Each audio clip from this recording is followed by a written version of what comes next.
A quarta questão é aquela questão que falava da magnitude da escala Richter, né? A escala que mede a força da energia dos terremotos, né?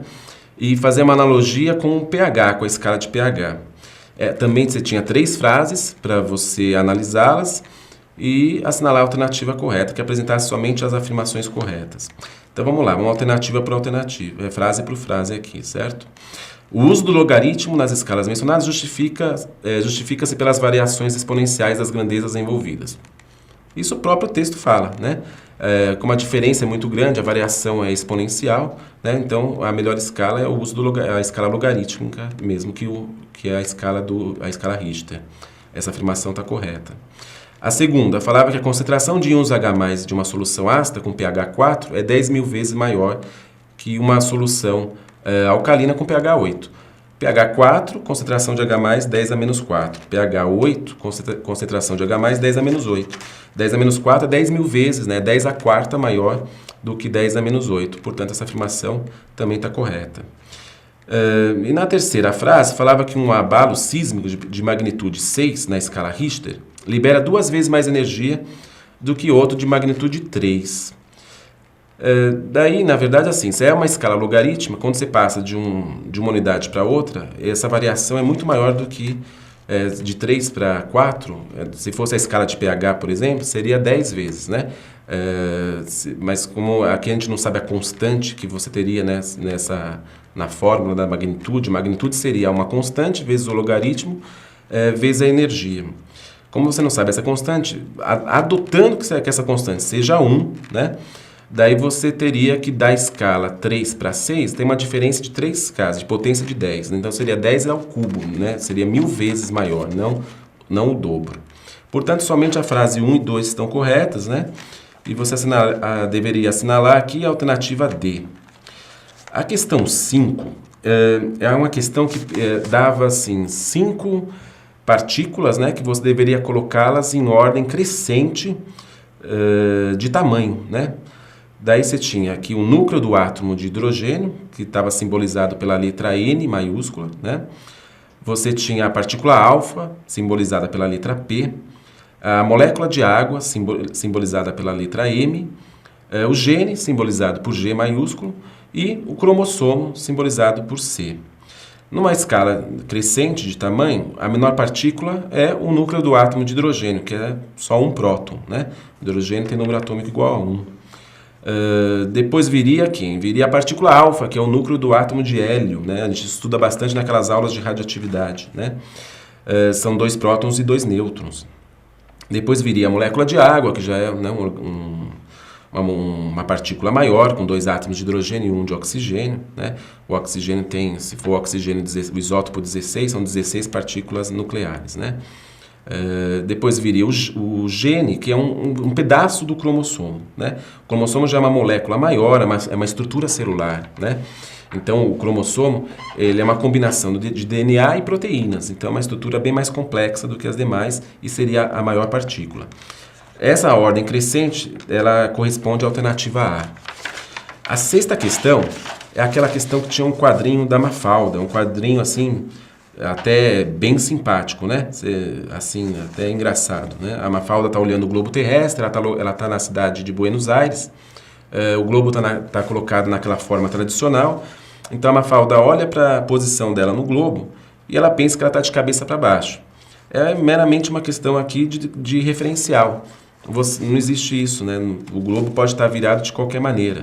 Então, analisando as alternativas, a alternativa que melhor explicava aí o problema da Mafalda era o seguinte: se o sul do globo estivesse para cima, ou seja, o norte para baixo, a Mafalda não teria razão em afirmar que está de cabeça para baixo. Ou seja, se você invertesse o globo, ela perderia a razão dela, né? Que ela não está de cabeça para baixo. Na verdade, ninguém está de cabeça para baixo, né? Isso é a alternativa E. A questão 7 é uma questão que tem conceitos um pouquinho de matemática, mas tem bastante história e um pouquinho de biologia. É uma questão bem interessante e talvez a mais difícil aqui entre as interdisciplinares, porque cobrava do vestibulando assim conhecimento do ano em que ocorreram esses 4 eventos, né? Ou pelo menos assim, o espaço temporal, né, em que ocorreu, em que século que foi, há quanto tempo atrás. Falava o seguinte, que Se você pegasse 4,6 bilhões de anos da Terra, né, e dividisse isso em 365 dias, em que dias do mês de dezembro se localizariam esses 4 eventos? Então, primeiro você teria que fazer uma conta, 4,6 bilhões de anos dividido por 365 dias, né? Daí você chegaria ao valor de 12 milhões e 600 mil anos por dia, né? Numa escala de 1 a 365, cada dia representaria 12 milhões e 600 mil anos. Bom, daí o primeiro evento é o surgimento do Homo sapiens, que foi aproximadamente mais ou menos 200 mil anos antes de Cristo. O segundo evento é a Revolução Agrícola do Neolítico, mais ou menos 10 mil anos antes de Cristo. O declínio do Império Romano, né, a queda do Império Romano, 476 depois de Cristo. E depois o último evento era a colonização da América pelos europeus, que a gente sabe que foi no século XVI, né? Então, todos esses eventos eles estão dentro de um dia. Porque se cada dia representa 12 milhões e 600 mil anos, o evento mais distante está a 200 mil anos, né? 200 mil anos antes de Cristo, que é o surgimento do Homo sapiens, todos os demais estão na mesma era, né? A era que representa um dia e seria o último dia do ano, dia 31 de dezembro, tá? Portanto, você deveria assinalar a alternativa E. A questão 8, pessoal, era uma questão assim com conhecimento somente de língua portuguesa, né? Uma questão de interpretação de texto, tá? Você tinha um texto que falava um pouquinho sobre a lei do agrotóxico e uma frase para você analisar. A frase era o seguinte: cuidado, este produto pode ser tóxico, né?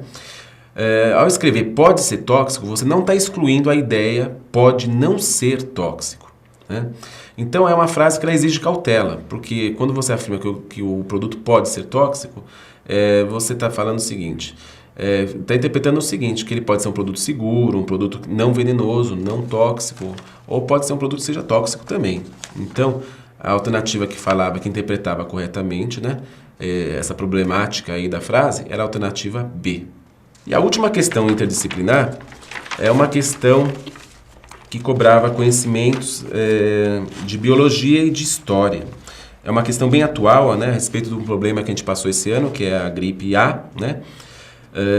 Onde você também tinha 3 afirmações, né, para analisar e escolher a alternativa que marcasse somente as afirmações corretas. A afirmação número 1 falava assim, que o número de combinações de proteínas de superfícies do vírus influenza A é 25, o que dificulta a produção de medicamentos antivirais específicos. É verdade, né? É muito complicada a produção de medicamentos para combater esse vírus, né? Mas não porque o número de combinações de proteínas é 25. No texto, ele te dava o número de dos tipos de proteínas. Ó. A imaglutinina são 16 tipos e a neurominidase são 9 tipos. Né? Multiplicando para achar o número de combinações, 9 vezes 16 dá 144, e não 25 como fala a afirmação. Então a afirmação está errada. A afirmação 2 falava o seguinte, comparando com aquela gripe espanhola, né?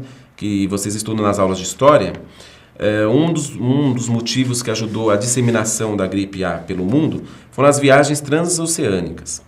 Isso é verdade, o indivíduo contaminado, quando ele viaja, né, ele leva, né, consigo o vírus da gripe também. Então, é normal que as pessoas viajando muito e as pessoas contaminadas, que a disseminação pelo mundo seja mais grave, né?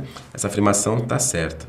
E a terceira afirmação falava que o sistema imunológico do indivíduo reconhece segmentos das proteínas da superfície do vírus para combatê-lo, né? Na verdade, o nosso sistema imunológico ele reconhece quem? Os antígenos, né? Que são exatamente esses segmentos de proteínas na superfície do vírus. Então, essa afirmação também está correta. Portanto, a afirmação 2 e 3 correta, alternativa D. E é isso, pessoal. Acho que bem diferente de outros anos, que a prova, as questões interdisciplinares da FUVEST não cobravam tantos conhecimentos de várias disciplinas. Esse ano a gente teve isso presente, né? As questões foram muito bem elaboradas. E agora, né, é a segunda fase aí pela frente, estudar até janeiro. Obrigado.